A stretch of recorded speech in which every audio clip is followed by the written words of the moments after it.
Ética, ética sacerdotal. Bom, eu acabei de fazer uma live agora no Facebook falando sobre a resposta de uma que eu obtive da Federação Nacional sobre dois flyers que foram publicados na internet. Um que convidava para um bolonã, era um flyer convite para um bolonã num axé, lá de Salvador. Não de Salvador, desculpe, da Bahia. Não vou precisar até de onde é, tá? Não vou dizer de onde é. E outro é um zelador de santo que fazia uma espécie de promoção, estava, enfim, divulgando uma promoção para onde ele se comprometia a não cobrar chão aos primeiros 7 aos que se apresentassem enfim, até o mês X, parece que era até dali a 6 meses, até julho e tal, para dar obrigação. Efetivamente, a nossa religião não funciona dessa maneira, o candomblé não funciona assim. Bolonã é uma cerimônia que a gente faz interna e, enfim, sob determinadas circunstâncias, com um objetivo X e tal, tal, tal, não é aberta, não se convida à praça, não se convida pessoas de fora para um bolonã. Enfim, quem é da religião vai entender por quê também. Eu nem vou entrar muito em detalhe, porque eu acho que isso é sagrado. Então, eu não vou dar muito detalhe aqui no vídeo do que é um bolonã, tá certo? E o processo de recolhimento de um iaô, quer dizer, depende de uma série de fatores, não é uma religião de escolha. Então, você não faz uma promoção, tipo assim, olha, eu não vou cobrar. Até porque, por exemplo, eu não cobro nunca, então quer dizer, nem por isso eu vou raspar a primeira pessoa que entrar aqui, os 7 primeiros IAOs, ou os 10, ou os 20, ou quem quiser entrar aqui. Ah, eu quero raspar meu sangue. Não, a coisa não funciona dessa maneira, né? E também não vou dizer como é que funciona, porque eu acho que não precisa dizer, porque, enfim, os meus vídeos devem atingir pessoas da minha religião, e essas pessoas já estão cansadas de saber como é que se dá, como é que funcionam as coisas. Bom, mas tudo isso tem a ver com uma visão comercial, talvez com o desespero do zelador frente a um barracão vazio, a um barracão que se esvazia, ou querer isso, eu estou sendo muito generoso, mas enfim, pode ser, né? Porque eu, por exemplo, estou passando por isso nesse momento, quer dizer, devido a, às vezes, uma maçã podre no cesto, ela estraga todo o cesto, né? Mas não digo nem uma maçã podre, vai, porque o que acontece às vezes é que ser zelador de santo não é fácil.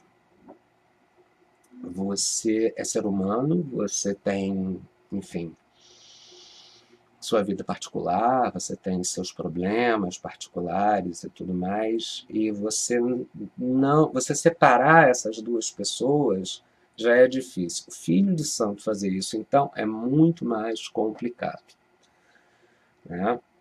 E às vezes as figuras se confundem, né? Para além disso, existe o interesse de cada um. Você está lidando com pessoas diferentes. Então, de repente, dentro da vida de um filho de santo específico, talvez fique. Meu cabelo está uma porcaria aqui. Mas tudo bem, não estou muito preocupado, não. É, talvez a pessoa, às vezes, o filho de santo não está passando por um momento muito legal na vida dele e é interessante para ele, por N motivos, deixar o barracão para agradar, às vezes, o marido, a esposa, a namorada, ou uma pessoa, os pais, né? Talvez essa pessoa ainda seja dependente dos pais, ou dos sogros, ou do esposo, da esposa. E, enfim, e de repente essa pessoa que é o provedor, né, de quem essa criatura depende financeiramente, precisa dessa pessoa até para ter um teto e comida, ela se posiciona contra a religião ou aquele zelador específico, não vai com a cara do zelador, ou então o zelador falou alguma coisa que ela não gostou, né, que simplesmente bate de frente com aquilo que esse provedor que banca essa pessoa está querendo, né, que a pessoa faça, enfim. Então a pessoa vai e acha mais fácil deixar o barracão do que bater de frente com quem a sustenta, não é verdade? Bom, só que tomar essa atitude separadamente, ainda que seja uma coisa mais ética, olha como é que é ético o negócio. Parece que eu estou dando voltas e voltas, mas não estou não. Eu estou tratando de ética, tá? Porque ética é um assunto amplo. Ética é amplo pra caramba. Essa pessoa, às vezes, para tomar essa atitude, ela não quer tomar sozinha. Porque ela precisa de respaldo. Ela precisa que a atitude dela não pareça uma atitude pessoal e nem despatente que ela está fazendo isso por interesses particulares, entende? Então ela tem que levar junto outros filhos de santo. Eu conheço gente que chegou ao cúmulo, não foi, no caso não foi na minha casa não, chegou ao cúmulo de abrir um WhatsApp, um grupo de WhatsApp do Axé, para falar mal do Pai de Santo, separadamente, né? Dentro do grupo oficial do Axé ficava ali todo mundo babando o ovo lá do Pai de Santo, que eu não vou julgar, não sei, até porque eu não o conheço. E também não tem que julgar um Pai de Santo, não tem que julgar um zelador. Mas enfim, essa pessoa abriu um grupo separado para poder malhar o cara ali, e ela conseguiu tirar um xirê inteiro, conseguiu tirar 16 filhos de santo da casa. Somente para ela não sair sozinha. E o detalhe mais interessante é que ela acabou não saindo. Ela acabou não tirando o santo dela, mas ela ocasionou a saída de 16 pessoas da casa. Só para que ela tivesse, vamos dizer assim, respaldo na posição pessoal dela, porque vinha a calhar para ela, certo? Há motivos, meu Deus, existem vários. De repente, o zelador viu que ela não tinha o cargo que ela pensava que tinha. Pronto, já é um motivo, né? Tem tanto motivo, gente.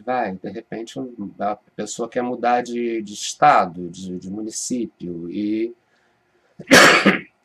perdão, sabe que vai ser criticada pela ausência, vai ter que se tornar menos frequente no barracão e que isso, obviamente, as pessoas, os outros irmãos vão notar. Então, pode ser que passe pela cabeça dessa pessoa jogar o Pai de Santo no fogo, dizer, não, a culpa não é minha, não, a culpa é dele, ele está fazendo um monte de coisa errada, etc e tal. Bom, e aí ela não quer estar sozinha, percebe? Ela quer que os outros digam amém, que os outros endossem a atitude dela. Então isso às vezes esvazia um barracão, principalmente quando o Pai de Santo não tem uma visão comercial e não fica colocando o filho de santo para dentro à toa. Não é isso? Bom, nossa religião é uma religião de escolhidos, não de escolha. Né? Uma pessoa não vai bater na porta do meu barracão e dizer, olha, eu quero ser seu filho de santo. Não é por isso que eu vou botá-la para dentro do roncó e vou raspar. Ela pode ter até tudo, pode ter até dinheiro para comprar tudo. Mas eu não vou fazer isso. Não só porque eu não cobro, e obviamente só vai fazer eu perder meu tempo, né? Vai dispor do meu tempo, né? Dar o meu suor, mas porque não é assim, simplesmente não é assim que a banda toca, não é assim que as coisas se dão dentro do candomblé. Então, esse é um aspecto que de repente pode ter pesado para esses zeladores fazerem isso. Sim, porque se você diz que você vai fazer um bolonã e você está convidando pessoas para um bolonã, é porque você quer que pessoas bolem na sua casa. E, obviamente, você deve estar precisando de filho de santo, você deve estar querendo ter mais filho de santo. Se você faz uma promoção, bom, mais óbvio ainda, né? Se você faz uma promoção tipo não cobre o chão para você dar a sua obrigação comigo, dar a sua obrigação, veja bem, para raspar, para ser iniciado, né? É porque você está querendo filho de santo, não é isso? Talvez porque a pessoa esteja até entrando em desespero, porque o barracão se esvazia, né, em determinado momento. Bom, eu não me desespero com o meu barracão esvaziar, porque o meu barracão nunca foi cheio. Começa por aí, né? E, como eu disse, cada filho de santo que entra não vai me dar um tostão. Cada ebó que eu dou não me dá um tostão, porque eu dou ebó de graça, então. Pronto, isso é assim comigo. Eu já disse 1000 vezes que eu não recrimino quem cobra, absolutamente. Eu acho que tem mais a que cobrar mesmo, que a nossa dedicação é muito grande. Mas eu fiz esse juramento, que não é nem um juramento propriamente, mas é mais uma postura, porque eu acho que a gente, no candomblé, a gente dá o que a gente recebeu, né? E como não me cobraram nada, e ainda me ajudaram muito, então, mesmo eu tendo dinheiro, veja bem, mesmo eu tendo dinheiro, na minha obrigação de 7, na minha obrigação de 14, na minha obrigação de 21, pessoas me ajudaram, fizeram questão de me ajudar, e na minha casa, na casa de minha mãe, a gente sempre teve lista, que era, não corria, não era assim de sair xerocando, porque na época a gente ainda usava xerox, a gente não tinha impressora, isso é muito antigo, tá, gente? As listas eram manuais, pois é. Não tinha WhatsApp, não tinha telefone celular, não tinha nada disso. A gente levava essa lista, dava essa lista na mão de algumas pessoas e levavam para dentro de pessoas X, conhecidas de extrema confiança, e essas pessoas sempre contribuíam, pessoas de axé, que sempre, outros zeladores de santo, enfim, filhos de santo, etc. e tal. Então, mesmo na minha obrigação de 21, quando eu estava no auge da minha vida financeira, houve contribuição. Eu, por exemplo, ganhei todos os bichos de Paulo de Oiá. Eu sempre digo isso, já é falecido, ele já retornou, e que era um zelador de Santo da Penha, um homem muito assim próspero do ponto de vista financeiro, e que ele deu não só os da minha obrigação de 21, como ele deu todos os bichos de todas as minhas obrigações, desde a primeira, porque ele era irmão de santo e grande amigo de minha mãe carnal, certo? Conhecia também a minha zeladora. E assim ele fez. Bom, então, quer dizer, por isso que eu não cobro, mas não tenho nada contra quem cobra. Mas às vezes pode ter dado lá na cabeça desses zeladores que fizeram esses flyers um certo desespero de ver o seu barracão vazio, que realmente dá mesmo, porque dá trabalho, gente, sabe? E a gente quer que a casa não acabe, né? Uma casa plantada, uma casa, enfim. A gente quer que a casa não acabe, não feche as portas. Mas às vezes eu acho melhor que a casa não tenha uma regularidade, não tenha toques regulares, não tenha, enfim. Porque não é fábrica, entendeu? Não é estaleiro para ficar tirando barco, mas, enfim, eu entendo. Na verdade é que eu entendo o que pode ter passado pela cabeça dessas pessoas, ou pelo menos eu imagino. Também pode ser verdade, a casa pode estar lotada e querer lotar mais. Tudo bem, enfim. Não são meus valores, mas tudo bem. Mas aí é que a gente vê a tal da ética. Eu já abordei aí dois lados da ética. A ética do filho de santo em relação ao pai de santo, certo? Em relação ao seu zelador, em como eles julgam com facilidade seus zeladores, e às vezes não só com facilidade, mas atendendo a certas necessidades particulares e tal. Como também a ética do zelador, né, para com a própria religião, para com a visão dele da própria religião. Mas a ética é um leque muito aberto. Quando a gente fala de ética no candomblé, é um leque muito aberto. Como eu disse lá no vídeo, que passa por vários vieses. Em julho do ano de 2017, 2017, Aurélio? Foi, 2017. Nós tivemos um fórum de ética sacerdotal realizado no auditório do CECLIR, ali no prédio da Central do Brasil. E convidamos, o auditório até que ficou bem cheio. Quem organizou esse fórum foi a FENACAB, a primeira federação do Brasil. Nós organizamos, eu sou vice-coordenador regional da FENACAB, e nós organizamos esse fórum para discutir o nosso código de ética, para apresentar o nosso código de ética, que já virou uma proposta de lei, um projeto de lei, que está lá engavetado lá em Brasília, porque ninguém leva isso adiante. Não há, vamos dizer assim, há uma bancada evangélica, não é de interesse, é uma bancada evangélica que breca, né? E não é de interesse de alguns políticos, ou de, acho que de nenhum político que está ali, levar esse código. Alguns por interesses muito particulares, porque vejam bem, na medida que nós tenhamos um código de ética, o nosso status como religião fica mais fundamentado, percebe? Porque ele ganha o respaldo de toda uma ética sacerdotal, de todo, enfim, regras, né? Ficam claras as regras. Regras essas que sempre existiram, mas que qualquer babalorixá, seja de qual nação, etnia, etc. for, qual axé, ele sabe que existe uma ética, vamos dizer, se não oficial, é mais do que oficial, mas convenhamos, se ela não está no papel, ela está naquilo que é passado para a gente no segredo e no sagrado. Então todo mundo sabe, né? Ainda que nem todo mundo leve isso muito a sério. Mas, enfim, a discussão, o código não foi posto exatamente em discussão, porque ele já está pronto, o projeto já está pronto, etc. e tal. E, na realidade, não tinha muito o que discutir, porque, assim, o que é o código da FENACAB? O código de ética da FENACAB só estão sujeitos às regras do código de ética da FENACAB as pessoas, os barracões federados, ou as pessoas federadas, sim, porque além de barracões a gente também federa pessoas, ou seja, um OGAN, enfim, né, uma EQED, que não tenha mais ligação com uma determinada casa. Por quê? Porque pronto, o zelador faleceu, a casa não continuou, que seja, certo? Mas essa pessoa pode ser federada.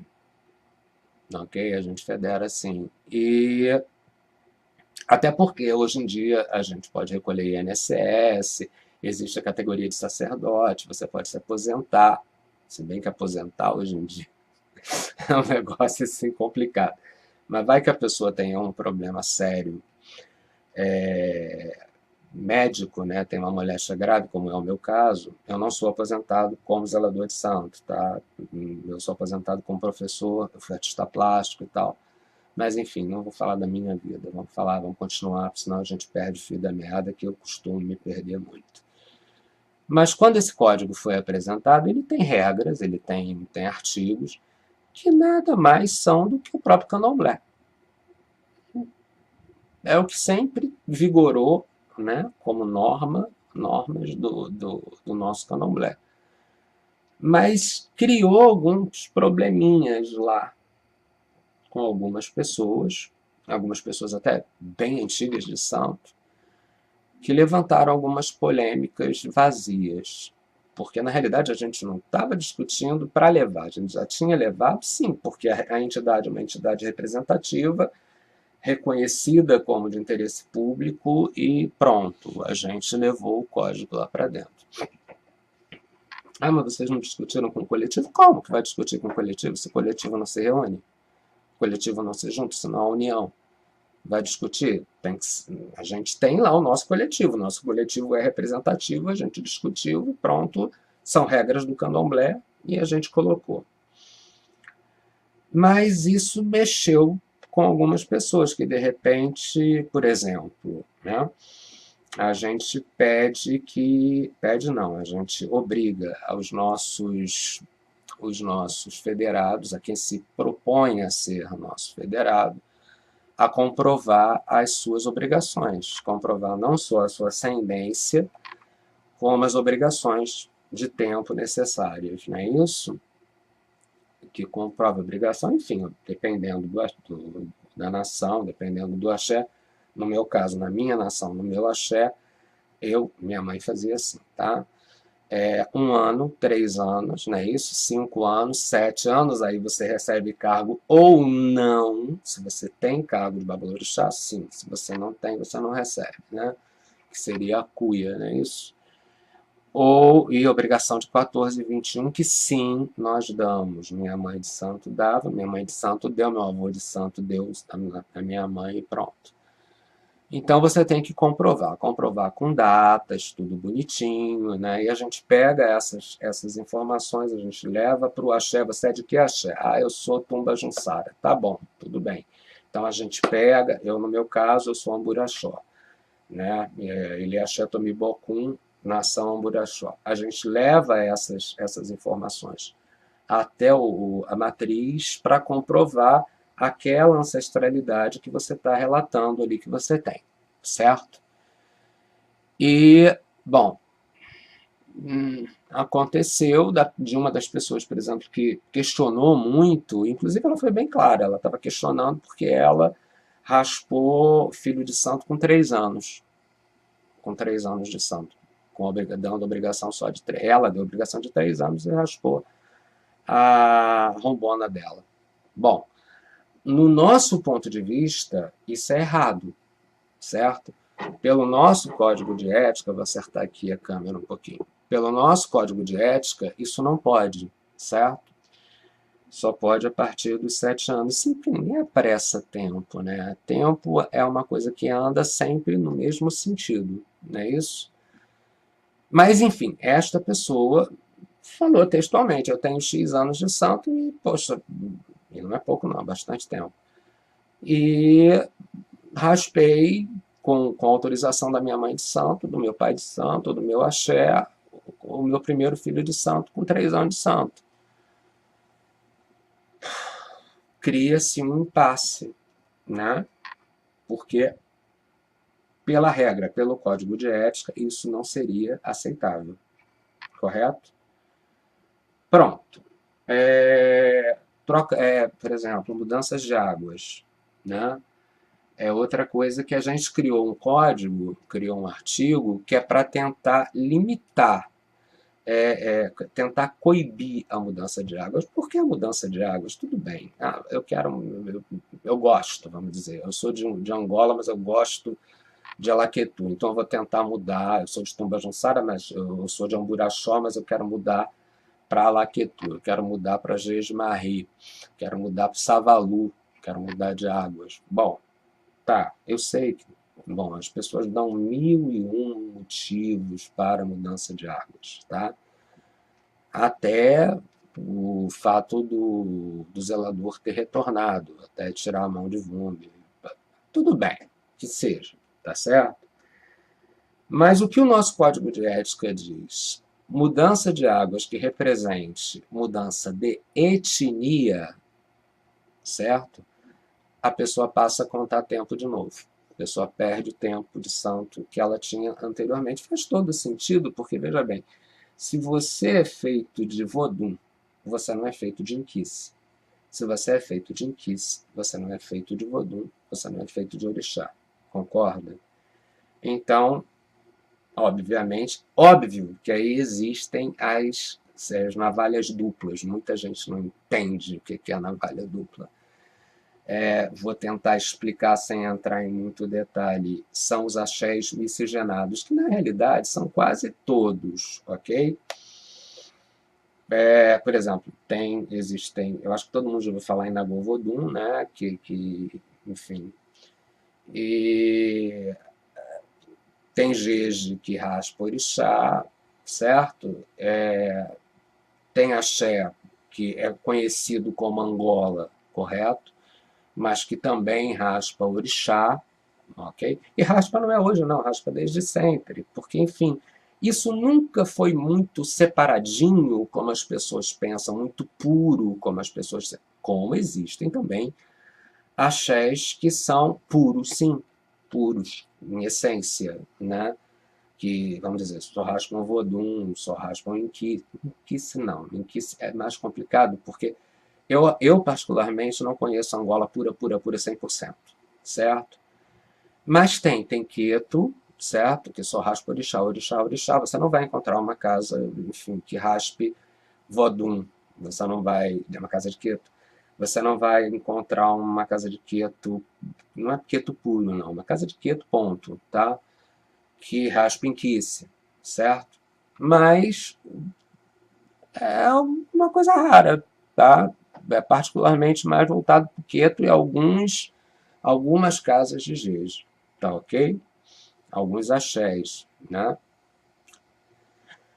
Bom, é difícil porque eu não quero dar muita pista. Não é porque eu não quero polêmica, não, gente. É porque simplesmente eu aprendi que essas coisas são discutidas no segredo e no sagrado, então não quero ficar falando muito detalhe, ficar dando muito detalhe, né?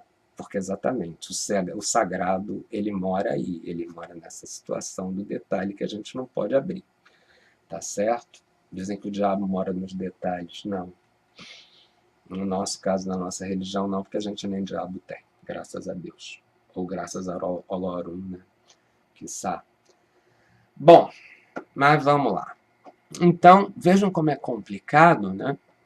Discutir ética, porque o nosso código tem um artigo que tenta dissuadir as pessoas a certas mudanças de ética de águas, né? Exatamente por isso.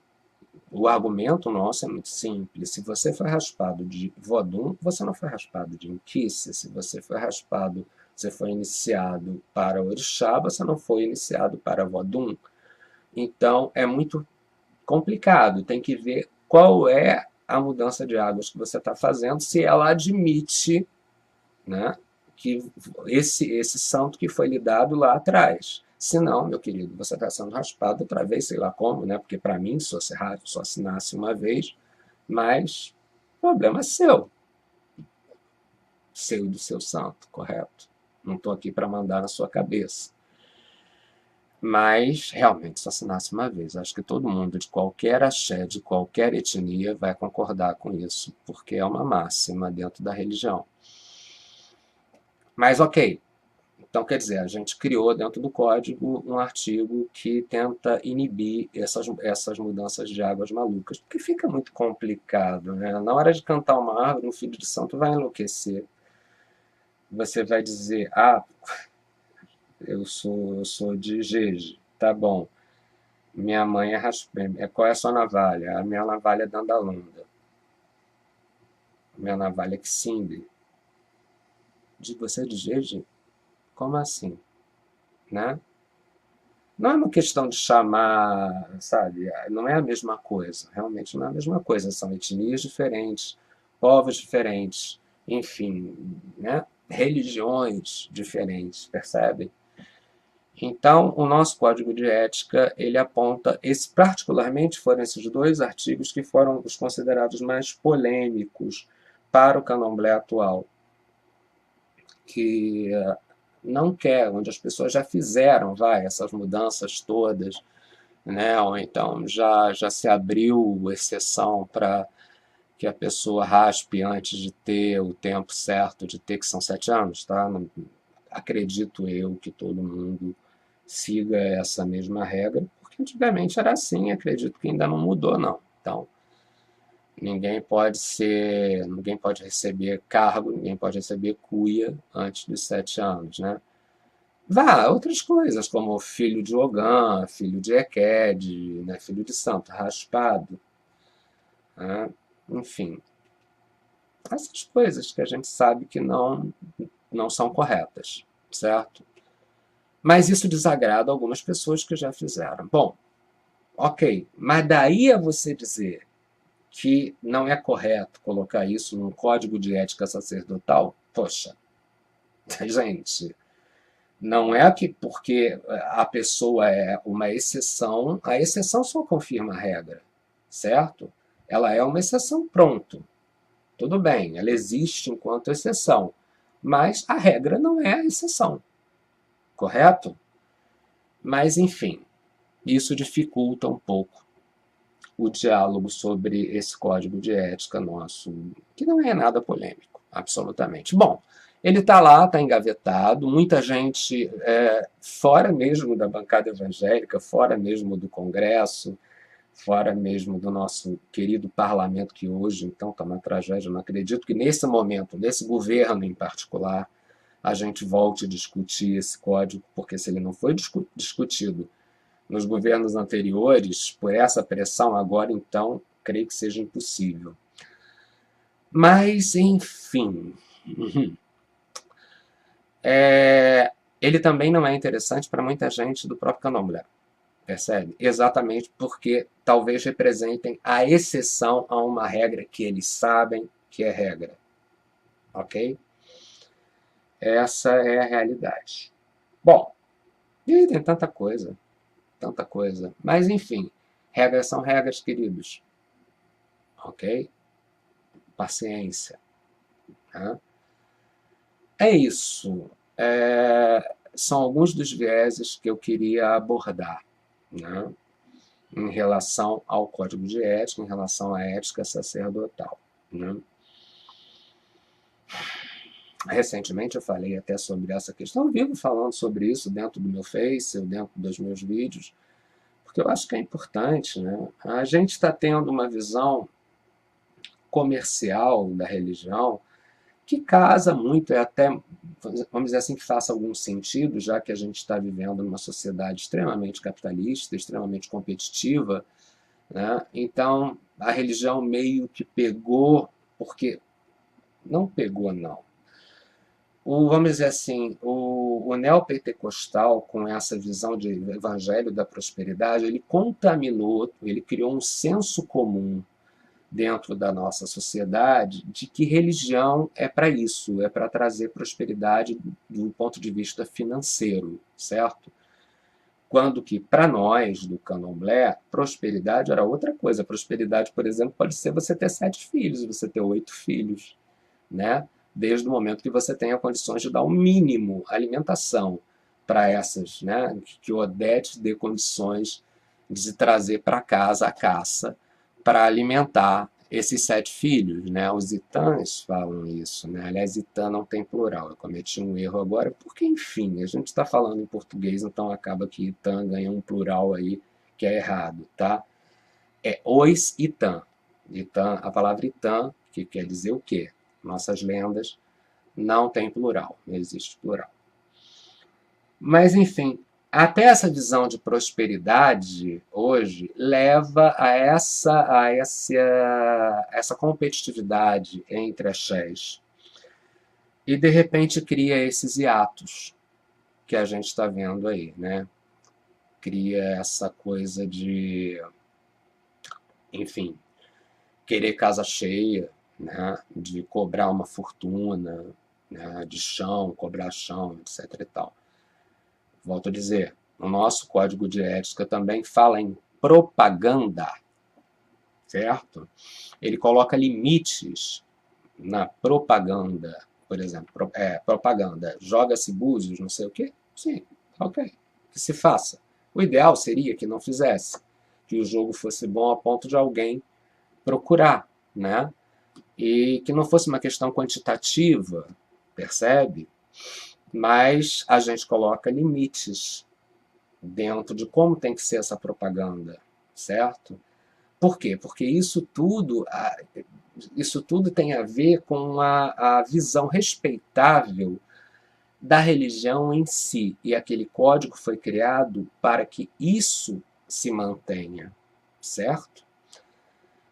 Coloca sobre a conduta do babalorixá, né?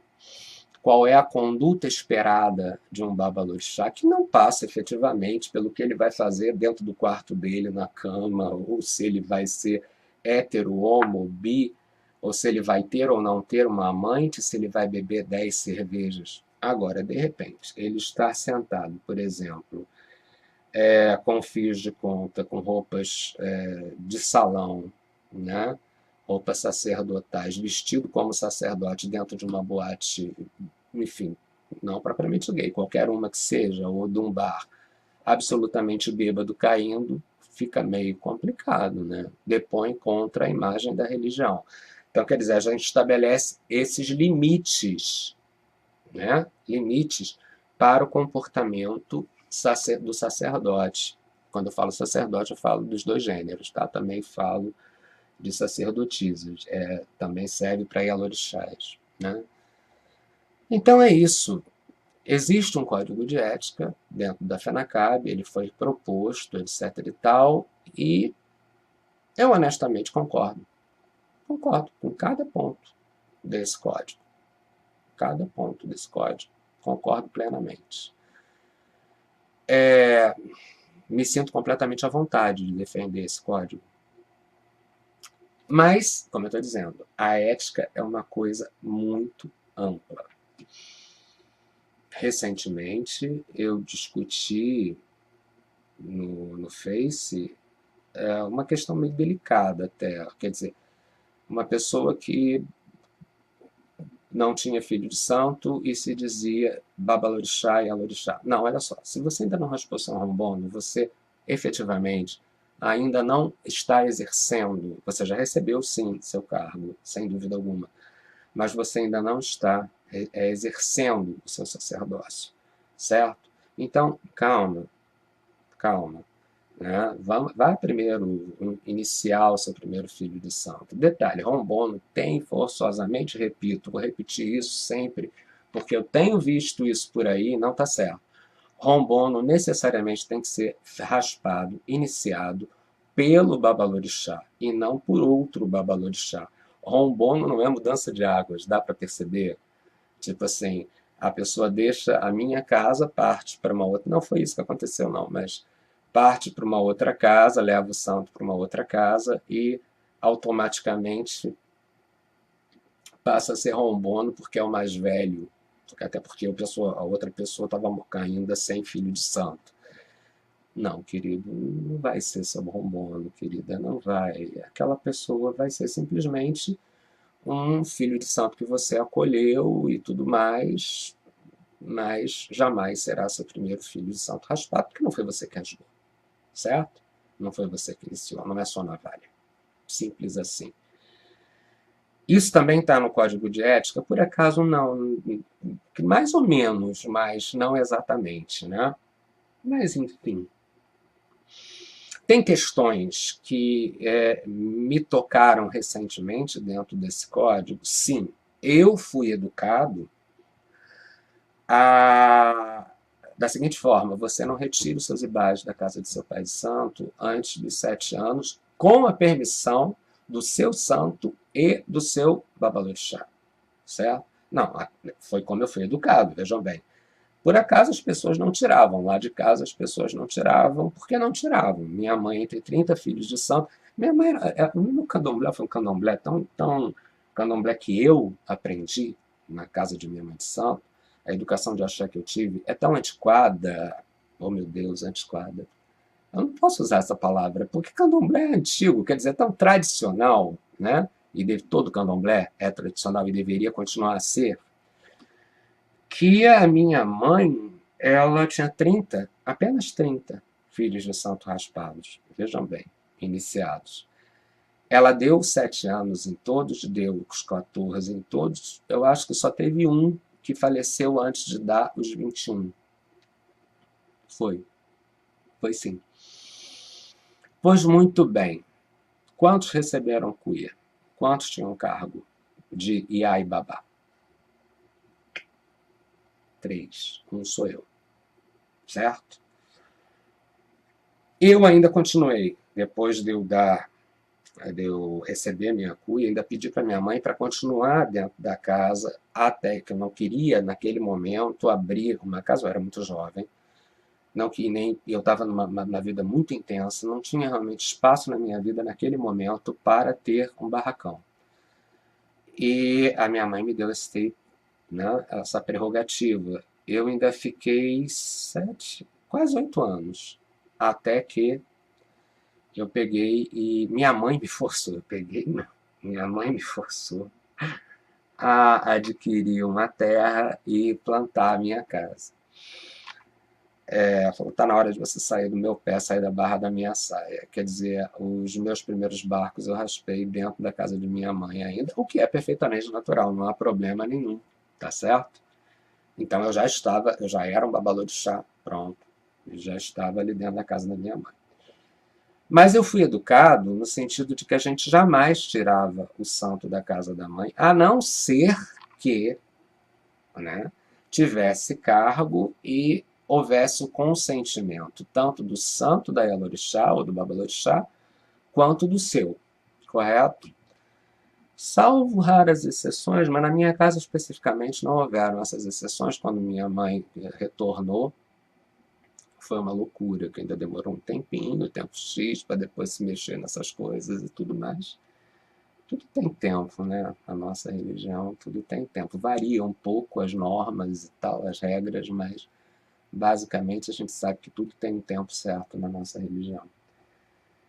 Mas enfim, e eu fui obrigado pela primeira vez recentemente a dar o santo na mão de 3 filhos, que ainda não tinham tempo de santo. O nosso código de ética reza isso, que sim, os ibais são orixás, não são coisas, né?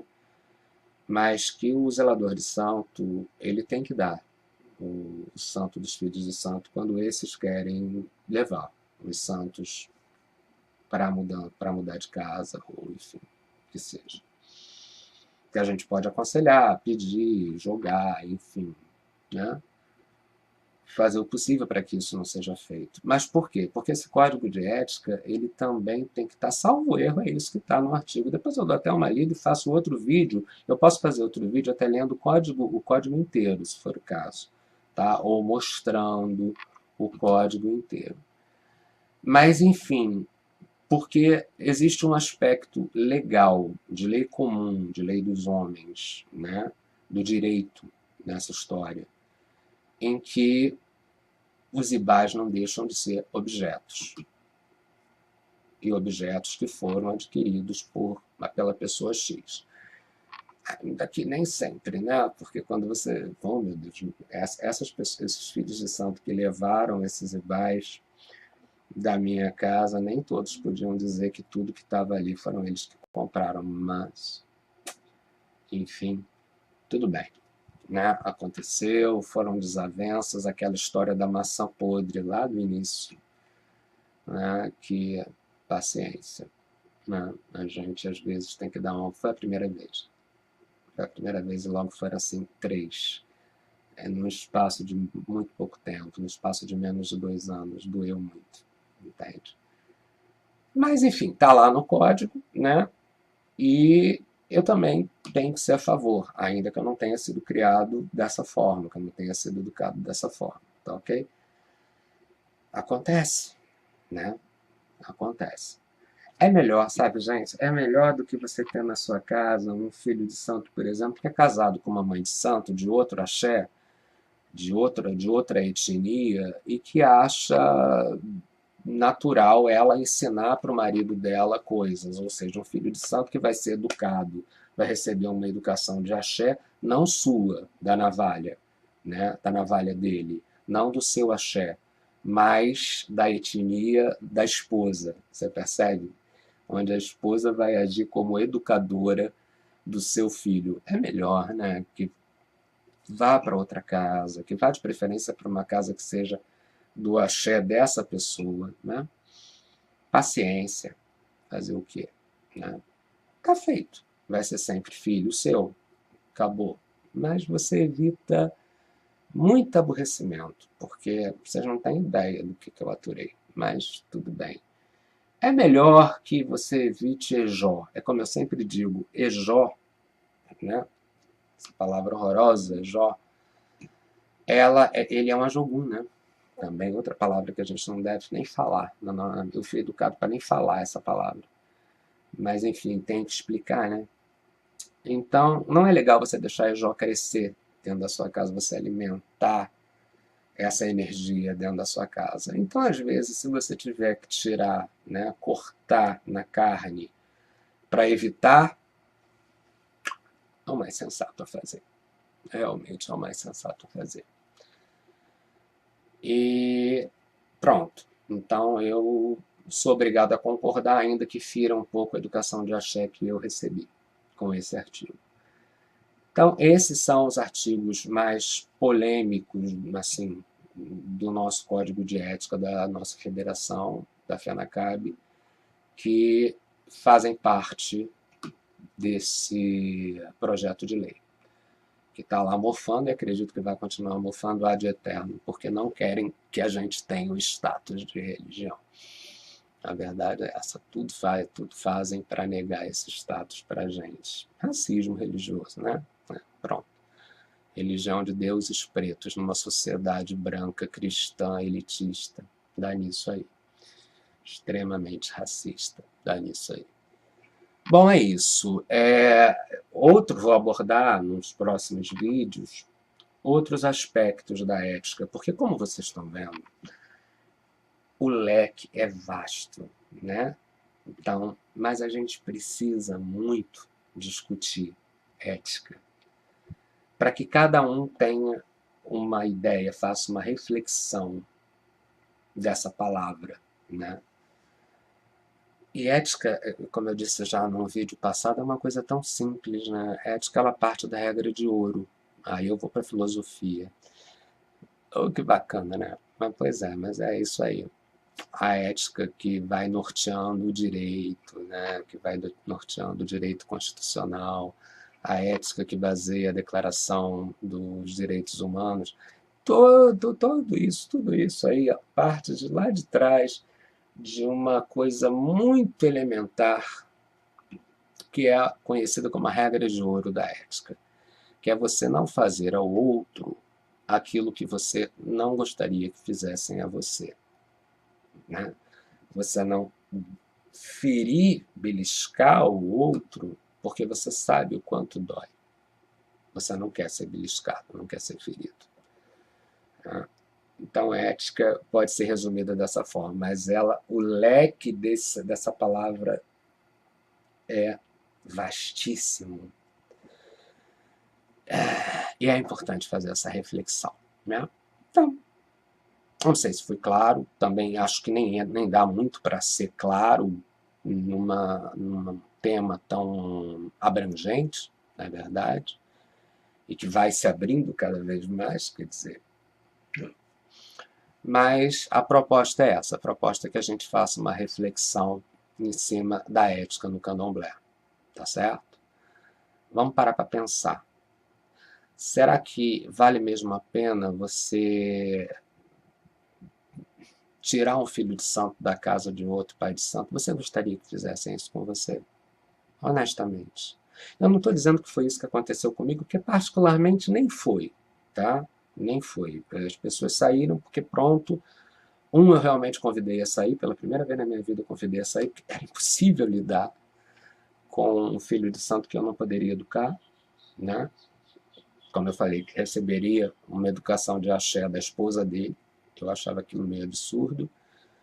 E as outras duas foi em função, vamos dizer assim, dos interesses particulares delas, pela sobrevivência delas. Uma foi realmente pela sobrevivência dela. A outra foi um pouquinho por burrice mesmo, mas tudo bem. Mas, de qualquer maneira, filho de santo que bota o dedo na tua cara, né, que te responde, certo? Não te obedece e o santo não passa, sei lá, não quero que meus outros filhos vejam isso, não, sabe? Que fiquem convivendo com isso, não. Me faz mal conviver com isso, né? Então, melhor que vá embora, percebe? É a tal história. Mas vejam como o tema é abrangente, né? Mas, enfim, faz não, gente. Não faz pro teu vizinho. Não compete com o teu vizinho, sabe? Não compete com o teu irmão. Pensa primeiro se você gostaria que isso acontecesse com você, né? E julgar os outros é muito fácil. Assim como julgar esses meus filhos seria muito fácil. Não. Eles tiveram lá os motivos deles, tiveram lá as razões deles. Como eu digo, ter um teto e alimentação, às vezes não, sempre é muito importante. certo? Eu sou independente, mas nem todo mundo é, tá certo? Então é isso. Ética. Ética. É um tema muito vasto, mas é um tema que a gente tem que discutir sempre, tá bom? Que a gente tem que refletir sempre.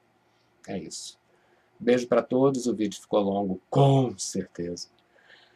Desculpem se eu me movo muito, eu acho que isso também acaba atrapalhando um pouco a imagem do vídeo, mas enfim, eu não sei fazer de outra forma, eu sou um pouquinho assim. Doença de São Guido, né, que falava antigamente que a pessoa não parava quieta, né? Minha avó falava isso. Mas enfim, ética é isso aí. É isso tudo aí, mais alguma coisa. Depois a gente vai voltar a falar de novo disso, tá bom? Mas não é só o flyer convidando para o bolo, não é só o pai de santo que faz a Black Friday, Black Friday, sei lá. Ai, meu Deus, a promoção, pronto, fazendo em português que é melhor. A promoção, primeiro 7 a hoje, que chegarem raspam de graça, enfim. Não é só isso. A ética está muito, muito, muito além disso, tá certo?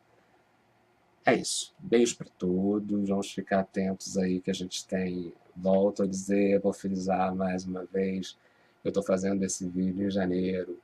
Em março está marcada a volta da discussão, a volta da votação, certo? Da decisão no Supremo Tribunal sobre a sacralização. Isso é fundamental para nós. Então, é bom que a gente esteja atento, é bom que a gente pressione a sociedade, é bom que a gente coloque esse tema. Vamos ter muito cuidado com a Lei de Contravenções Penais de 1941, que ainda pode ser usada e está sendo usada para calar os nossos atabaques, inclusive até prendendo, certo?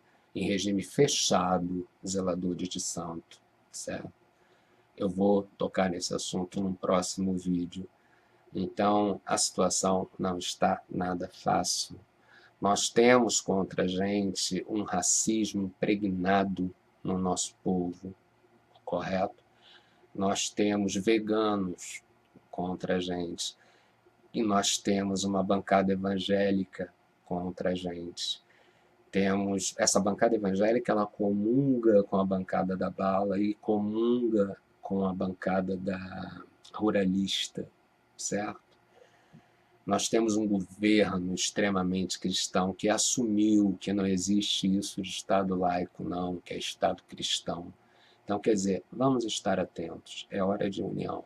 Então, para ter união, é imperioso, sabe?